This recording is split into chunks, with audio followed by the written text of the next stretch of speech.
اس کے بعد ابراہیم علیہ السلام نے اپنی اہلیہ سارہ اور بھتیجے لوط کو لیا اور دین کی دعوت دینے کے لیے فلسطین جا پہنچے۔ قرآن کریم کی سورہ انبیاء میں ہے، یعنی اور ہم نے اسے اور لوط کو اس سرزمین کی طرف نجات دی جس میں ہم نے جہانوں کے لیے برکت رکھی ہے۔ چنانچہ آپ دریائے فرات کے کنارے چلتے ہوئے ہیران تشریف لائے۔ اہل ہیران پر بھی تبلیغ بے اثر رہی۔ اس علاقے میں قحط سالی کی وجہ سے سبزہ ختم ہو گیا تو آپ علیہ السلام نے مصر کی راہ لی۔ مصر کا فرعون سنان بن الوان یا سنان بن زقیون بہت بدقماش بادشاہ تھا، لوگوں کی خوبصورت بیویوں کو چھین لیتا تھا۔ اگر آپ نے ابھی تک ہمارا چینل سبسکرائب نہیں کیا تو ہمارے چینل کو سبسکرائب کیجیے۔ اس کو حضرت سارہ کا علم ہوا تو ابراہیم علیہ السلام سے چھین کر اپنے حرم میں داخل کر لیا۔ جب آپ علیہ السلام کو بادشاہ کے عزائم کی خبر لگی تو سیدہ سارہ کو بہن ظاہر کیا، لیکن بادشاہ کو خواب میں دکھایا گیا کہ سارہ تو خاوند والی ہے اور اس کے خاوند ابراہیم علیہ السلام ہیں۔ اس پر بادشاہ بے حد غصہ ہوا۔ اس نے سیدہ سارہ کو بہت سے مال مویشی، غلام اور باندیاں تحفے میں دیں اور سیدہ سارہ ابراہیم علیہ السلام کے پاس چلی آئیں۔ حضرت ابراہیم علیہ السلام کو سیدہ سارہ سے کوئی اولاد نہ ہوئی۔ سیدہ سارہ اسی غم میں کرتی رہتی تھیں کہ ابراہیم علیہ السلام کو آپ سے اولاد نہ ملی۔ چنانچہ ابراہیم علیہ السلام سے مشورہ کر کے اپنی باندی ہاجرہ کو ان کے نکاح میں دے دیا اور رب تعالیٰ نے سیدہ ہاجرہ کے بطن سے حضرت اسماعیل علیہ السلام نرینہ اولاد عطا فرمائی۔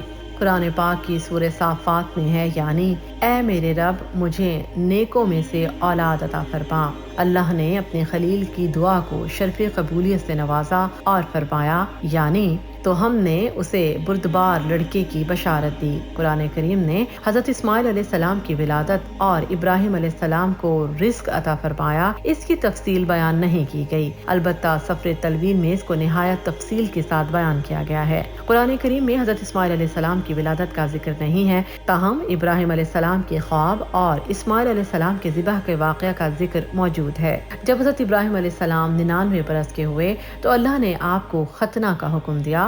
اس وقت اسماعیل علیہ السلام کی عمر 13 سال تھی۔ آپ علیہ السلام نے اللہ کے حکم کی تعمیل کی، پہلے اپنے ختنہ کیے، پھر اپنے بیٹے اسماعیل علیہ السلام کے اور پھر تمام غلاموں اور گھر کے افراد کے۔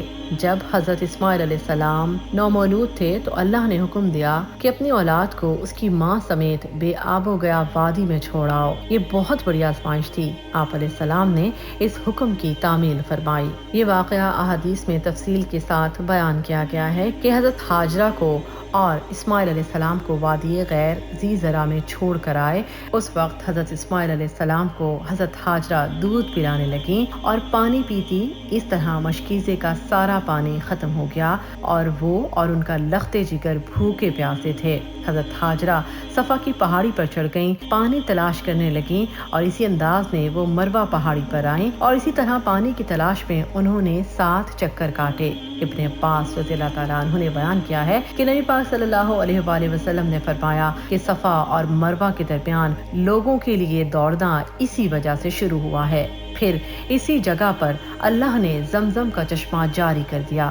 سیدنا اسماعیل علیہ السلام اپنی والدہ کے ساتھ وادی مکہ میں پروان چڑھنے لگے۔ جب وہ کچھ بڑے ہوئے تو اللہ نے حضرت ابراہیم علیہ السلام کو دوسری آزمائش میں مبتلا کر دیا۔ انہیں خواب میں دکھایا کہ وہ اپنے بیٹے کو اللہ کی راہ میں قربان کر رہے ہیں۔ قرآن کریم کی سورہ صافات میں ہے، یعنی وہ لڑکا جب اس کے ساتھ دوڑ دھوپ کرنے کی عمر کو پہنچ گیا تو ایک روز ابراہیم نے کہا، بیٹا میں خواب میں دیکھتا ہوں کہ تجھے ذبح کر رہا ہوں، اب تو بتا تیرا کیا خیال ہے؟ اس کے جواب میں حضرت اسماعیل علیہ السلام نے کہا جیسا کہ سورہ صافات میں ہے، یعنی اس نے کہا، اے ابا جان جو کچھ آپ کو حکم دیا جا رہا ہے اسے کر ڈالیے، آپ انشاءاللہ مجھے صبر کرنے والوں میں پائیں گے۔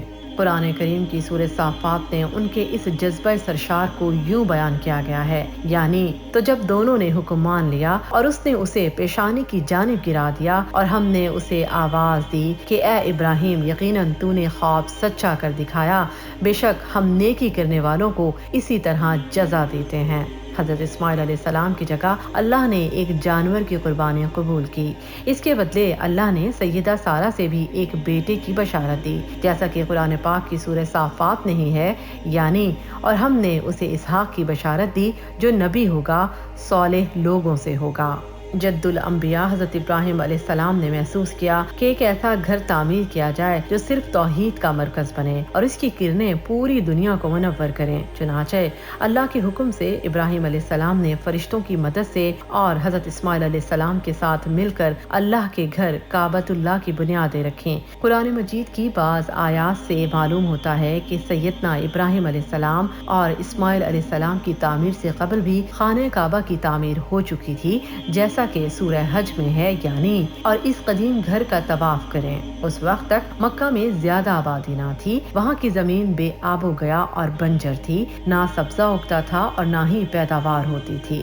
جب حضرت ابراہیم علیہ السلام اور اسماعیل علیہ السلام تعمیر سے فارغ ہوتے تو بارگاہ الہی میں دعا فرماتے، جیسا کہ سورہ بقرہ میں ہے، یعنی اور جب ابراہیم نے کہا میرے رب اس جگہ کو ایک امن والا شہر بنا دے اور اس کے رہنے والوں کو پھلوں سے رزق دے جو ان میں سے اللہ اور یوم آخرت پر ایمان لائے۔ جبکہ دوسری جگہ پر ارشاد ہے، یعنی اور جب ہم نے اس گھر کو لوگوں کے لیے لوٹ کر آنے کی جگہ اور سراسر امن بنایا اور تم ابراہیم کی جائے قیام کو نماز کی جگہ بناؤ۔ اللہ نے بیت اللہ کو مرکزیت عطا کرنے کے لیے ابراہیم علیہ السلام کو حکم دیا کہ وہ لوگوں میں حج کرنے کے لیے خوشخبری سنا دیں۔ قرآن کریم کی سورہ حج میں ہے، یعنی اور لوگوں میں حج کا اعلان کر دے، وہ تیرے پاس پیدل اور ہر لاغر سواری پر آئیں گے جو ہر دور دراز راستے سے آئیں گے۔ ہر سال لوگ جس کثرت شوق اور فرط محبت سے فریضہ حج ادا کر رہے ہیں، ہر سال ان کی تعداد میں اضافہ ہو رہا ہے۔ ایسا معلوم ہوتا ہے کہ سیدنا ابراہیم علیہ السلام کی منادی کی بازگشت اب بھی فضاؤں میں گونج رہی ہے اور لوگ جوق در جوق لبیک کہہ رہے ہیں۔ ہماری آنے والی ویڈیو قوم لوط کے بارے میں ہے، جو بہت جلد ہمارے یوٹیوب چینل پر نشر کی جائے گی۔ اگر آپ کو ہماری ویڈیو اچھی لگی تو لائک کریں اور اپنے دوستوں کے ساتھ شیئر کریں تاکہ ہم ایسی ویڈیوز آگے بھی بناتے رہیں۔ ایسی مزید ویڈیوز دیکھنے کے لیے ہمارا چینل سبسکرائب کریں، بیل آئیکن کو لازمی پریس کریں۔ شکریہ۔